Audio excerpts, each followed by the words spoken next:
Lately I've been losing sleep, dreaming about the things that we could be.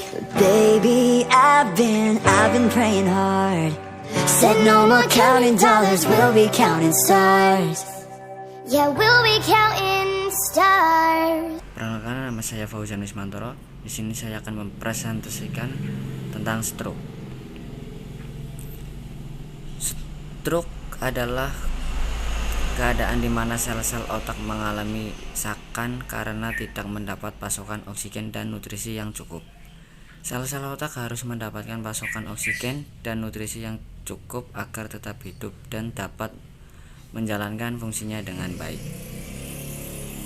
Klasifikasi menurut patologi dan gejala kliniknya, yaitu menurut Mutakim 2008, stroke hemoragi, stroke non hemoragi.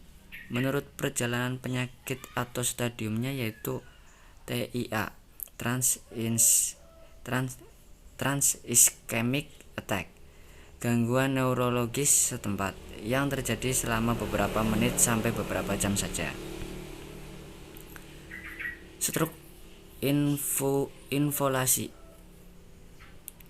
stroke yang terjadi masih terus berkembang, di mana gangguan neurologis terlihat semakin berat dan tambah buruk. Proses dapat berjalan 24 jam atau beberapa hari.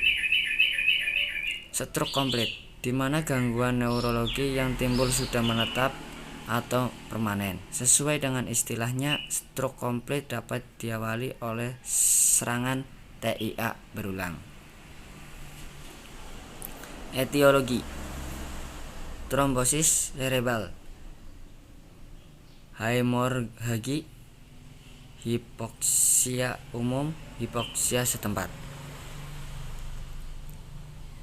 Manifestasi klinis: gejala stroke hemoragik bisa meliputi perubahan tingkat kesadaran seperti mengantuk, letih, apatis, koma, kesulitan berbicara atau memahami orang lain, kesulitan menelan, kesulitan menulis atau membaca, sakit kepala yang terjadi ketika berbaring, bangun dari tidur, membungkuk, batuk, atau kadang terjadi secara tiba-tiba. Kehilangan koordinasi, kehilangan keseimbangan, perubahan gerakan biasanya pada satu sisi tubuh, seperti kesulitan menggerakkan salah satu bagian tubuh atau penurunan keterampilan motorik. Mual atau muntah, kejang, sensasi perubahan biasanya pada satu sisi tubuh seperti penurunan sensasi baal atau kesemutan, kelemahan pada salah satu bagian tubuh. Pemeriksaan penunjang: ada beberapa pemeriksaan penunjang, yaitu pemeriksaan radiologi, pemeriksaan laboratorium. Penata laksanaan: menurut Sylvia dan Lorraine 2006, penata laksanaan penderita dengan stroke hemoragik adalah sebagai berikut.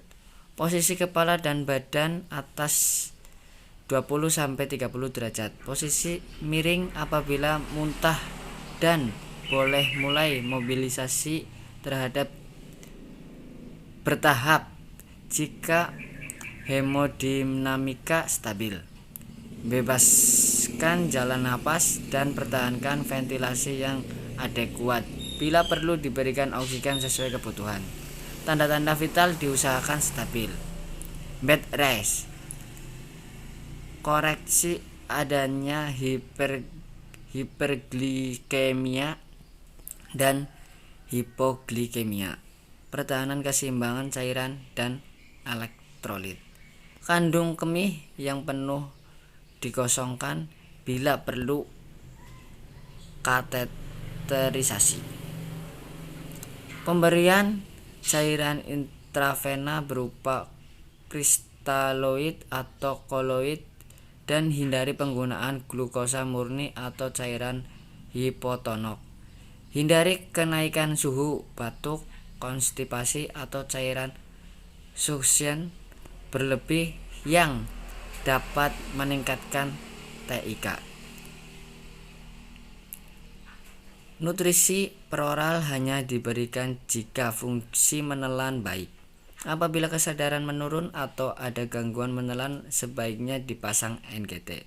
Penata laksanaan spesifiknya yaitu dengan memberikan obat neuroprotektor, antikoagulan, trombolisis intraven, diuretik, antihipertensi, dan tindakan pembedahan menurun TIK yang tinggi. Komplikasi. Menurut Betty Caca 2008,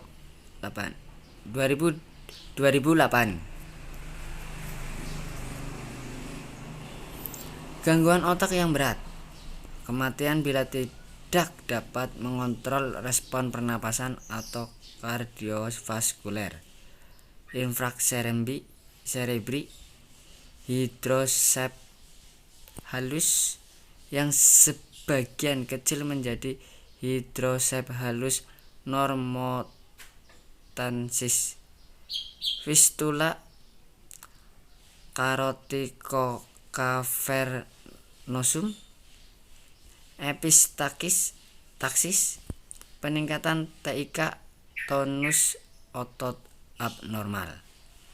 Pengobatan.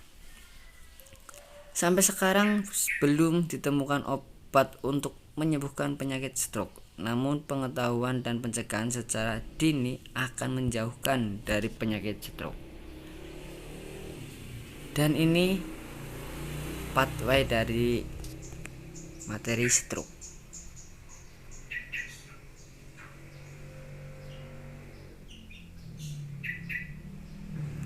Ya, bisa dilihat sendiri.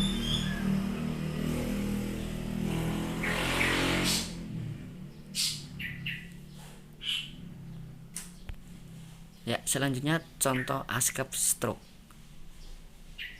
Pengkajian, ada beberapa pengkajian, yaitu identitas klien, keluhan utama, riwayat penyakit sekarang, riwayat penyakit dahulu, adanya riwayat hipertensi, riwayat stroke sebelumnya, DM, penyakit jantung, anemia, riwayat trauma kepala, kontrasepsi oral yang lama, penggunaan obat-obatan, dan kegemukan.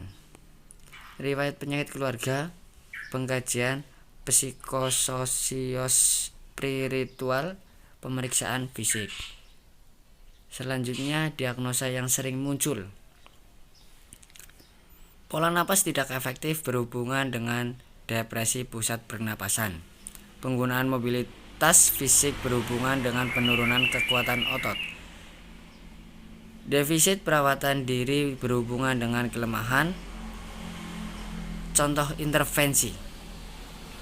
Tujuan, kriteria, hasil. Setelah dilakukan intervensi keperawatan selama 3 kali 24 jam, pola napas membaik dengan kriteria hasil.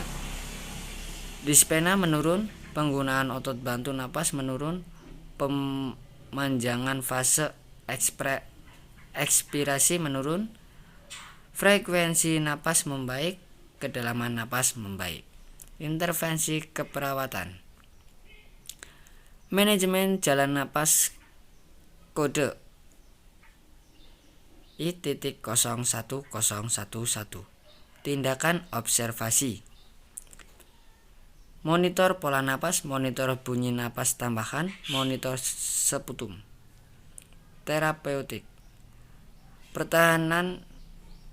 Pertahankan kepatenan jalan napas dengan head lead dan chin lift. Posisikan semi Fowler atau Fowler. Berikan minum hangat. Lakukan fisioterapi dada jika perlu. Lakukan penghisapan lendir kurang dari 15 detik. Lakukan hiperoksigenasi sebelumnya. Penghisapan endotrakeal. Keluarkan sumbatan benda padat dengan forceps emsigil. Berikan oksigen jika perlu. Edukasi. Anjurkan asupkan cairan 2000 ml per hari jika tidak kontraindikasi. Ajarkan teknik batuk efektif. Kolaborasi pemberian bronkodilator, ekspektoran, mukolitik jika perlu. Ya.